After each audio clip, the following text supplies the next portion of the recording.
Frank, Saturday's game was the proverbial tale of two halves.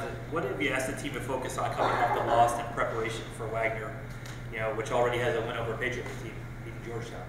Well, as we began the week of practice now on Mondays, in which we started last year and about mid-year, talk to them really, about assignments. We're spending an awful lot of time in walkthroughs, meetings, practice and repetitions, and in critical situations we're having at this point going into game 4, in my opinion, too many assignment breakdowns. Physical breakdowns are going to happen, but when you have everybody knows what they're doing, they're on somebody, you have a better chance of success. When somebody runs the wrong route or we make the wrong read and throw the wrong guy on third down, and those are critical situations that the assignments have to be perfect. Not everything's perfect, but we strive for that.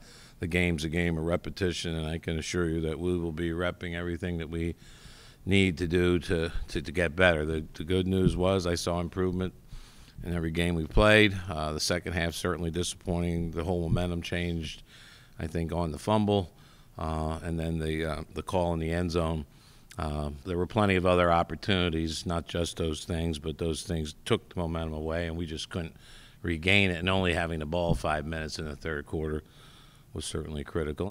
They definitely came out in the second half and adjusted, it wasn't something we necessarily expected, but that aside, we should have adjusted ourselves, and we know how it is, just go downhill and play football, so that's no excuse. We have to put together 4 quarters in order to beat a team like that.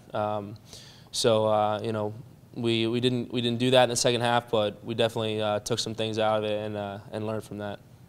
Sometimes I get a little ahead of myself. I try to do too much with the ball instead of just maybe taking a check down or taking an under route and letting those playmakers make plays, because we have guys on the outside and guys in the backfield that can definitely make plays for me. So 3rd and 10, I'm trying to push the ball down the field, just thinking down and distance, but there's an under route that's wide open that may go for 15, 20 yards and easily get the first down.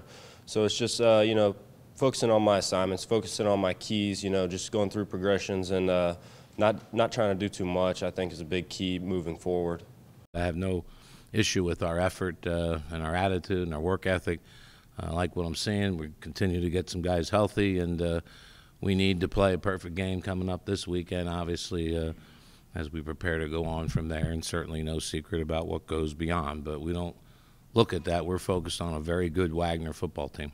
They're very athletic. They got a big, tall, strong arm throwing quarterback that will also take off. We're going to see the zone read and those things. We're certainly well aware of that. We've seen enough of that on film. They got a transfer nose guard that's the best defensive lineman that I've seen so far, by not a little, by a lot.